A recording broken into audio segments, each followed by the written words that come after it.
classificação do jeito que a galera gosta, sem penalidades. Flamengo resistiu à pressão do Grêmio. Qual foi o maior mérito do time? Em qual momento do jogo você ficou mais preocupado? A entrada do Marlos, você acha que foi decisiva também para a vitória?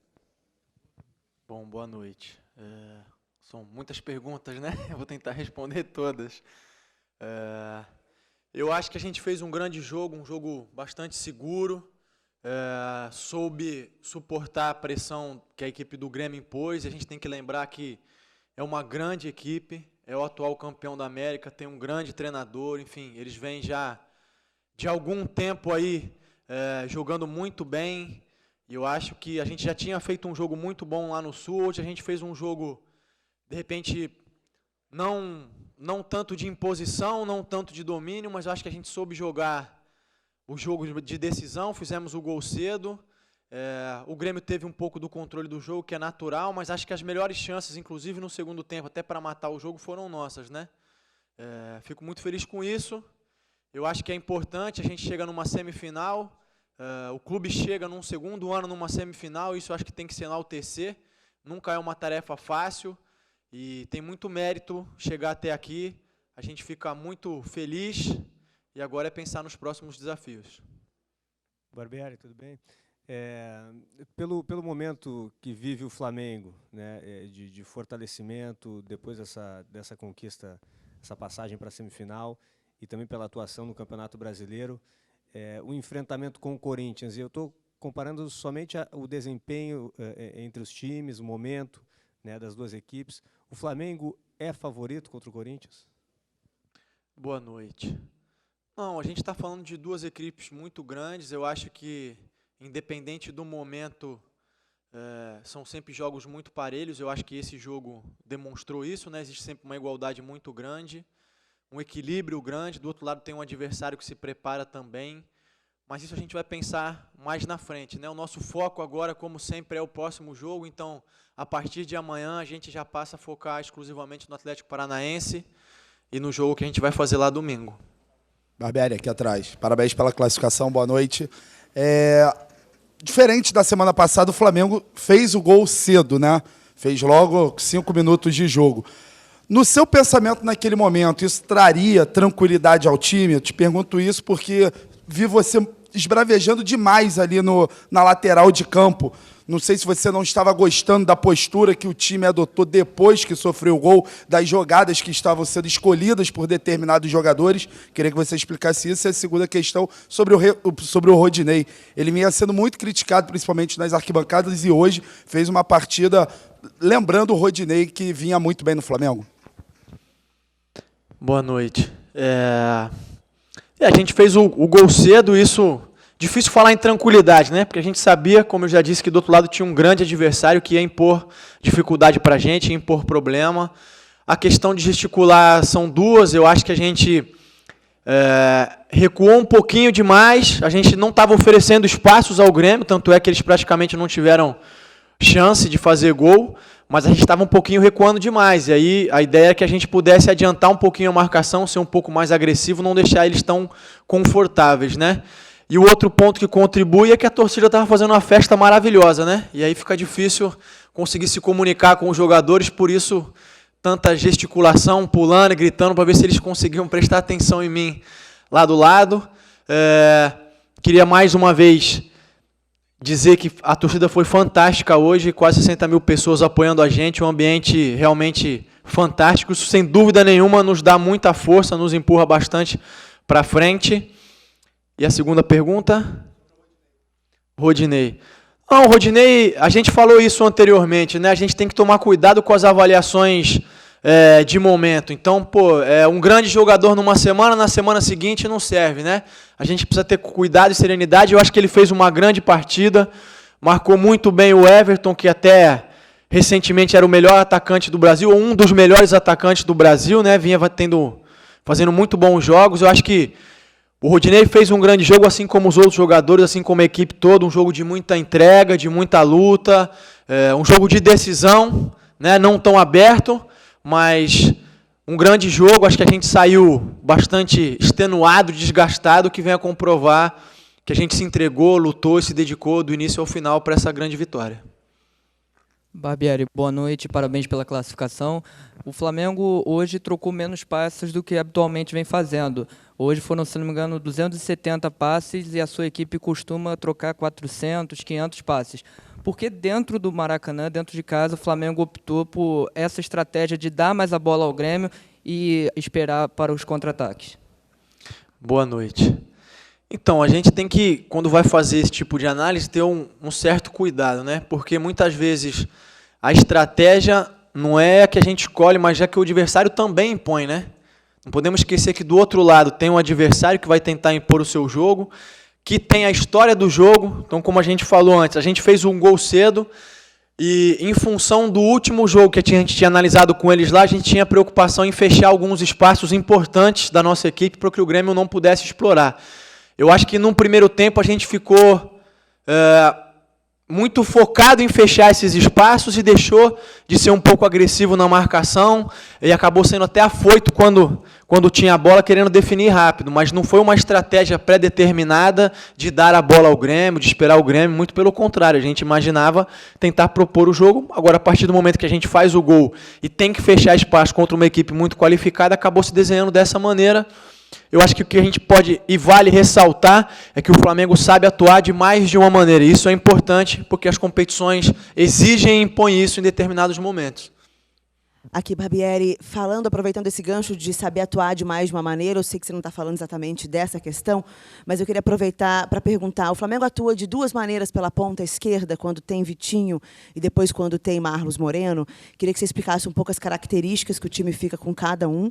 Ao meu ver, eles atuam em espaços diferentes ali na ponta esquerda e de forma diferente, mas eu queria que você avaliasse esses dois jogadores e se eles me parecem que são dois titulares para dois momentos de jogo diferente. Essa é uma pergunta.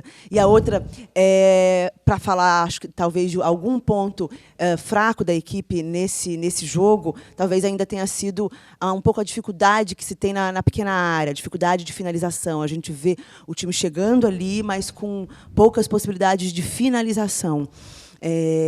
Algo que você tenha notado também, concorda com isso, o que tem feito para tentar consertar? Boa noite. Não, primeiro em relação ao Vitinho e o Marlos, né? Os dois vêm atuando naquela faixa lá, mas não atuam só ali. Tanto é que no decorrer do jogo a gente trocou o posicionamento do Vitinho.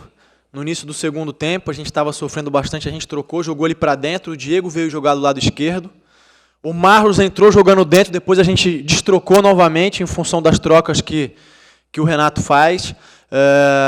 Eles têm algumas características diferentes, mas muitas características semelhantes também. São dois jogadores que têm boa capacidade de desequilíbrio no 1 contra 1. O Vitinho tem um pouco mais de finalização de longa distância. O Marlos é um jogador arisco, né, de velocidade, puxar contra-ataque. Eu acho que a gente tem que saber usar eles nos momentos. Os dois contribuem bastante, têm nos ajudado bastante. E aí é sabedoria para tentar encontrar, sempre fazer a melhor escolha para iniciar ou para trocar durante o jogo, né? Sobre a questão das finalizações, eu acho que a gente tem que avaliar com calma, mais uma vez, não esquecer que muito do que a gente faz depende do adversário, né? E se eu não estiver enganado, a gente enfrentou a melhor defesa do Brasil, né? Então, quer dizer, é difícil você enfrentar a melhor defesa do Brasil e esperar que tenha muitas chances de finalização. Eu acho que quando a gente aproveitou, eles tiraram uma bola em cima da linha, né, no segundo tempo, que a gente poderia ter definido. Então, eu acho que dentro da circunstância do que foi o jogo, a gente fez o que era necessário para buscar a vitória. Boa noite, Barbieri. Agora, mudando um pouquinho, falando um pouquinho de Flamengo e Atlético Paranaense, você falou agora há pouco, destacou a força da torcida, né? E provavelmente o Flamengo encara o Atlético sem a torcida. Isso te preocupa? E parabéns pela classificação. Obrigado, boa noite. Não, preocupar não, mas é um fato que nos chateia, né? Não deixa felizes nem a nós, nem acho que até o próprio Atlético, né? Eu acho que quem perde é o futebol de uma maneira geral, é o espetáculo, enfim. O bacana e o que a gente espera é que os torcedores compareçam de ambos os lados no estádio, que as famílias possam ir ao estádio, enfim, que o futebol seja um entretenimento, uma alegria, enfim, é isso que a gente quer e que a gente espera. Eu não conheço a fundo o porquê dessa decisão, né? Então é difícil falar sobre ela, mas é um fato que nos entristece, mas preocupar não. A gente tem tido bom desempenho dentro de casa, fora de casa, e vai procurar ir lá e fazer um grande jogo, tentar buscar a vitória. Barbieri, boa noite. Rômulo aqui dos Antenados na Jogada. Parabéns pela vitória e classificação. Já na partida contra o Santos, você, em determinado momento, pensou no Brasileiro. Você pensou em tirar o Paquetá, em determinado momento do jogo, chamou, se eu não me engano, o Giovânio e depois mudou de ideia, deixou o Paquetá no jogo. E hoje a mesma coisa com o Uribe. Por que você chega nesse momento H e muda a ponderação no final e resolve deixar o jogador voltar e não faz a substituição que você já havia pensado? E por que não por que não da troca? Então, boa noite. Em relação à substituição que você falou, não foi no jogo contra o Santos, foi no jogo contra o Grêmio, o primeiro dessas quartas de final lá na Arena do Grêmio. No momento em que a gente pensou a troca naquela ocasião, o Paquetá não estava conseguindo desequilibrar o jogo. E aí aconteceu duas situações. Primeiro que ele deu uma crescida no jogo, começou, enfim, a gerar desequilíbrio. E o segundo ponto foi que a bola ficou, se eu não me engano, 3 ou 4 minutos sem sair. E aí a gente entendeu que se fizesse uma troca ali, estava 1-0 para o Grêmio, ainda a vantagem seria do Grêmio, porque iria parar o jogo, iria esfriar o jogo. Por isso a gente não fez a troca para não ter a parada, para não esfriar. E aí depois a gente acabou fazendo o gol, né? Hoje a troca de substituição ali se deveu porque a gente não contava com a saída do Cuejá. Foi no momento em que o Cuejá caiu, a ideia era fazer uma outra substituição, aí a partir do momento que a gente viu que ele teria que sair, a gente trocou em função do momento do jogo, né? Acho que a gente tem que estar analisando, tem que estar olhando e tem que estar sempre atento ao que está acontecendo dentro de campo, né? Não tem como idealizar ou planejar as trocas de antemão, né? É evidente que a gente tem uma série de escolhas, enfim, de possibilidades, que a gente trabalha elas antes, mas o que vai determinar é o momento do jogo. Maurício, boa noite.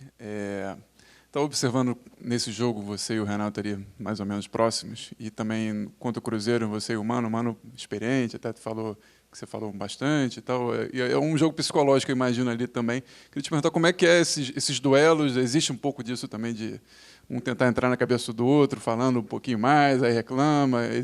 Como é que você vê esses duelos psicológicos mesmo entre treinadores ali na beira, um reclama mais, outro reclama menos? Boa noite. Não, eu acho que ele existe, mas eu, em especial, procuro não prestar atenção nisso ou não entrar nesse duelo, né?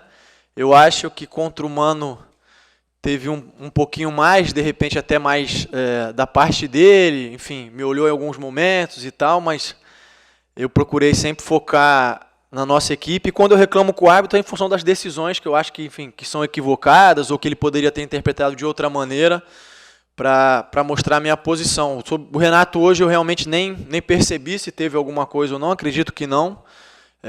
É um grande treinador, fiz questão de cumprimentá-lo, ele sabe disso.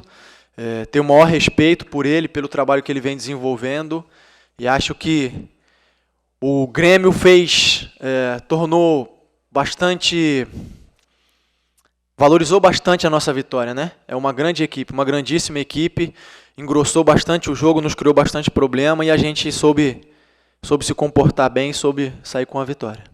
Boa noite, Barbieri. Aqui atrás, a maratona continua, né? O Flamengo está vivo ainda na Copa do Brasil. Na Libertadores precisa reverter esse placar, mas a torcida está empolgada depois dessa classificação. Assim, é um momento especial que falar desse momento, dessa maratona, né? Tudo isso que está acontecendo. Boa noite.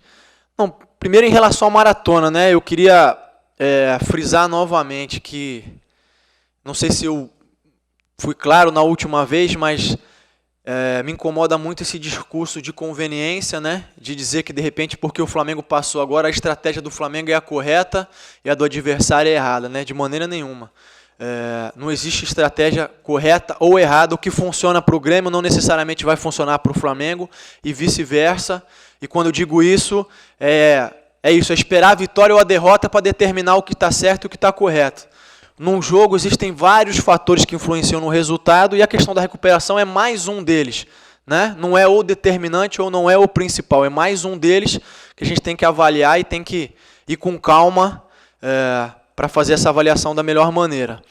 Eu acho que A gente está muito feliz, satisfeito de poder ter passado por um grande adversário, mas com os pés no chão, com certeza.